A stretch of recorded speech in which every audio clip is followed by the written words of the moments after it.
El siguiente ensayo propone una reflexión sobre la naturaleza de la poesía a partir de una reconsideración crítica de ciertos postulados del formalismo lingüístico y de la teoría literaria del siglo XX. En particular, se examinan las tesis de Roman Jakobson acerca de la función poética del lenguaje y su relación con el formalismo estructural heredado de Ferdinand de Saussure. A partir de esa discusión, se introduce el concepto de retoricismo, entendido como la dimensión técnica y virtuosa de la poesía, que excede las explicaciones puramente formales o funcionales del fenómeno poético. La función poética de Roman Jakobson, tendiente al formalismo, incurre en un binarismo propio del de Ferdinand de Saussure, puesto que la forma puede resematizar en cierto sentido, tal vez no tanto en el orden del representamen, sino del interpretante. Nótese a este respecto la hiponimia siguiente, constituida por palabras de un mismo significado lexicalizado en la RAE. Floresta de Ramilletes de la Flor. Aunque la redundancia semántica es manifiesta, se da una producción de sentido irreductible al significado denotativo de las palabras. Análogamente, la palabra fruncido es tan sinónima de remilgado como la palabra melindroso. Sin embargo, puede remitir a otras significaciones concomitantes al emplearla junto al campo semántico ligado a lo textil.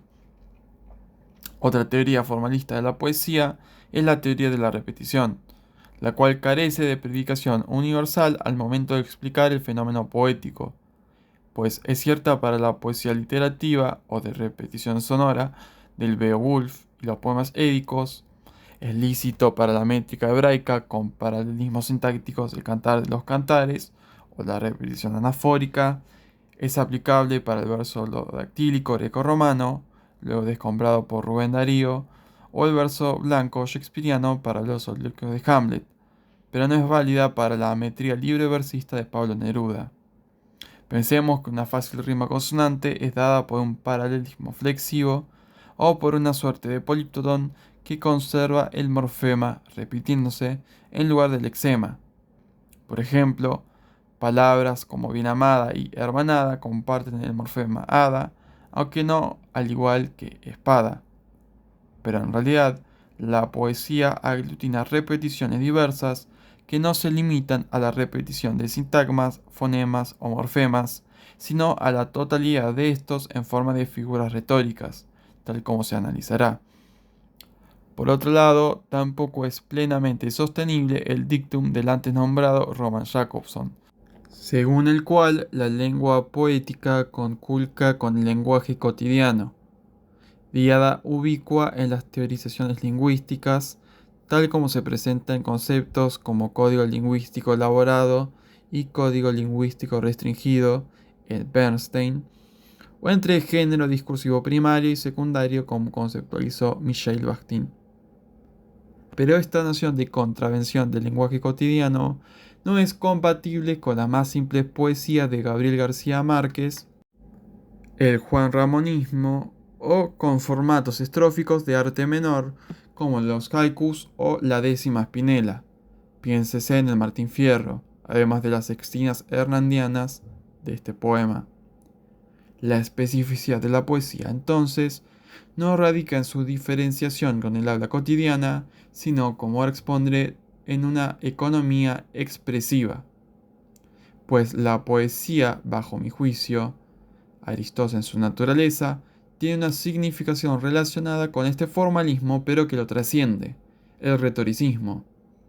Es poesía aquello que es pasible de virtuosismo o de lujo técnico, por definición vulgar y lega la sobreabundancia de lo que otros no pueden tener.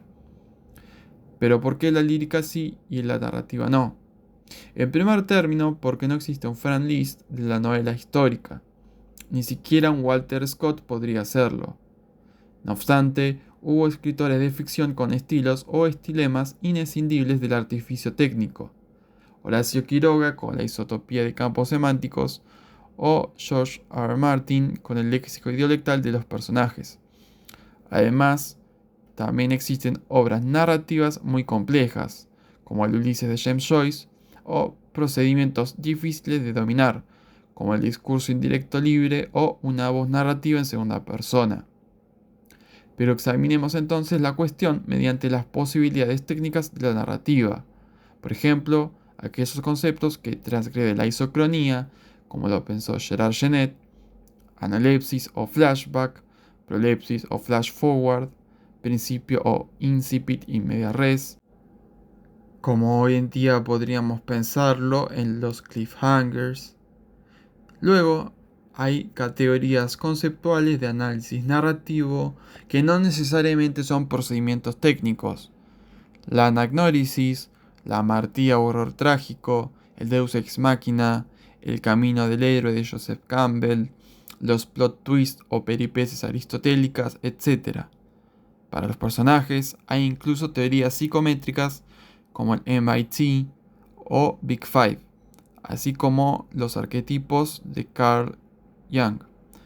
Pero en resumen, las posibilidades formales de la narrativa son exiguas ante sus pocos recursos técnicos. ¿Y por qué no podría la prosa ensayística ser también pasible de virtuosismo? Porque en la prosa importa mucho más el contenido que la forma, mientras que, retomando a Roman Jacobson, en la poesía ocurre lo inverso. La forma antecede al contenido, arribando al punto del comportamiento de la primera respecto a la última. Lo más parecido a ello es la prosa poética, que debería ser reconsiderada como poesía prosística, pues la prosa poética no llega a ser prosa, por más adverbios arcaizantes, locuciones adverbiales de modo, sin el sufijo mente, es decir, de forma A, de manera B, de modo C, y sobre todo locuciones y adverbios proposicionales y adversativos, a fuer de, en razón de, no obstante, empero, a la trocada, etc. Lo mismo con construcciones apositivas y metáforas, poca puntuación, escaso hiperbatón, quiasmo, uso pobre de oraciones paratácticas y propensión a la estructura SVO, entre muchos otros aspectos. Pero ¿por qué son tan relevantes las figuras retóricas? Porque definen cualitativa y cuantitativamente, en razón de la definición de lujo como sobreabundancia antropológica, es decir, objetivamente, qué obra es mejor siempre que todas apunten al retoricismo. A este respecto, siempre un número de 3 dilogías es mejor que una sola, pero esta figura retórica es inferior a la polisemia, pues la dilogía implica 2 sentidos, mientras que la polisemia 3 o más. Asimismo, atendiendo al aspecto cuantitativo del asunto, esto se aplica a combinaciones de tropos como el calambur dilógico o el retrócano sintagmático, que incluye en su inversión morfológica una políptoton. En esto fallaron los intentos por objetivar la poesía.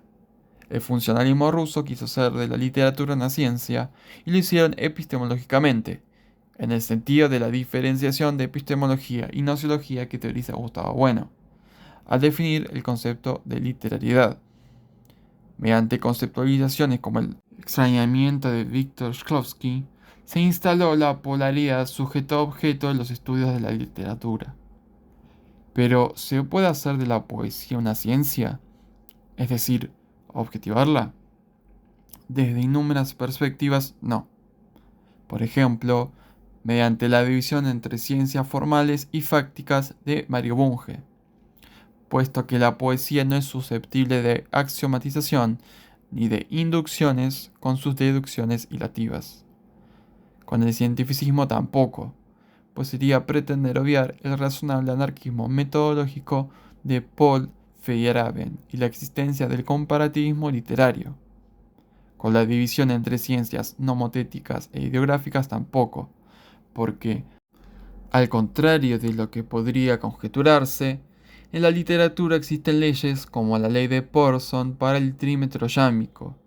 Así como en la sociología también existen tantos conceptos ideográficos como el hecho social de Emil Durkheim o los tipos ideales de Max Weber.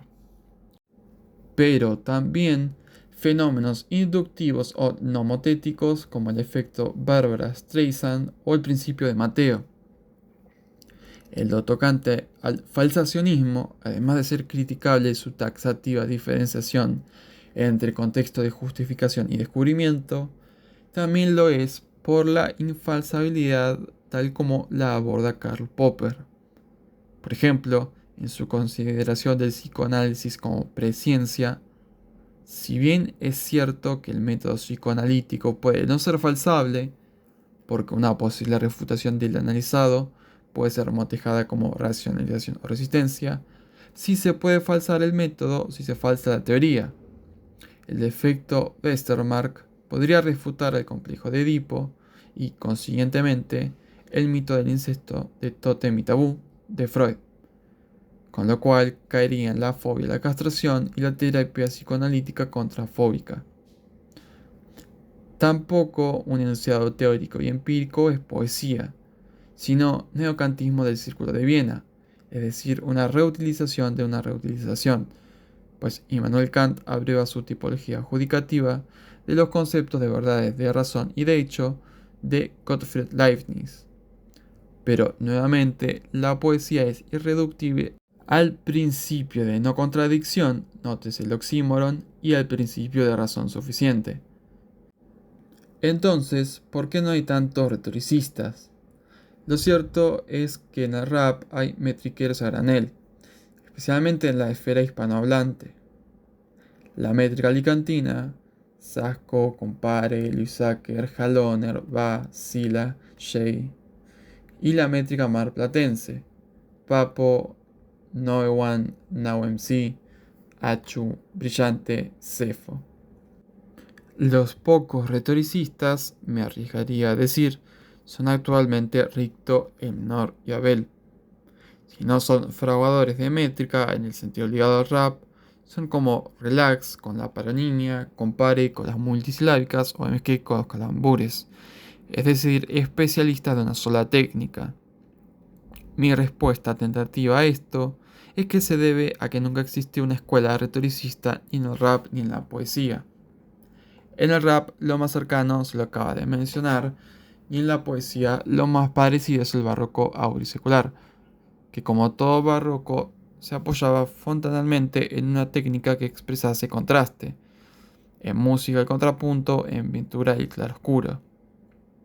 El barroco español, sin embargo, tuvo técnicas desaprovechadas reservadas por Francisco de Quevedo para sus sátiras lucianescas y sus logomaquias con Luis de Góngora. Estas técnicas son la dilogía y el calambur dilógico. Por este uso de las agudezas de ingenio contra Góngora, no sorprende que España produjera un Chuti o un Gazir. La influencia quevediana se considera en el rap antes que en la poesía, a diferencia de la póstuma influencia gongorina en el simbolismo español, por ejemplo de Antonio Machado o en la generación del 27. También intervienen otros factores. Hipotetizo 2. El modelo MBTI y el cociente de sistematización. El modelo MBTI distingue 16 personalidades. Entre ellas se encuentra la INTP, cuya función mental dominante consiste, entre otras cosas, en sistematizar información, como ocurre con la métrica. El cociente de sistematización implica, como esta personalidad, una desviación respecto del promedio. Muchas personas con alto cociente de sistematización entran en el espectro autista, lo que dificultaría notablemente el juego lingüístico, o tienden al STEM, según correlaciones medidas mediante el análisis factorial, más que a la lírica técnica. En cambio, quienes poseen alto cociente de empatía tienden más a la creación literaria, tanto lírica sentimental como narrativa. Otro factor es lo que denomino narrativocentrismo. La lírica más recordada suele ser la lírica épica o narrativa, y esta suele constituir la obra cumbre del autor, pues la narración supone una mayor extensión. El Paraíso Perdido, la Divina Comedia, Martín Fierro, Las Soledades, Polifemo de Galatea, la Ilíada, la Odisea, las Eneidas, etc. son ejemplos de esto.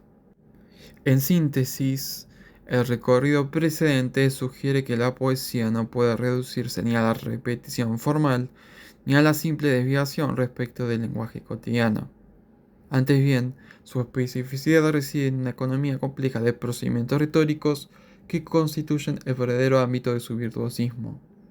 Este retoricismo, entendido como lujo técnico y proliferación antropológica, permite distinguir gradaciones cualitativas en la producción lírica y explicar por qué ciertas tradiciones o escuelas privilegian determinados recursos. Así, más que un fenómeno susceptible de plena cientificación, la poesía aparece como un campo en el que convergen técnica, creatividad y exceso formal, una práctica estética cuya riqueza reside precisamente en su resistencia a toda reducción metodológica.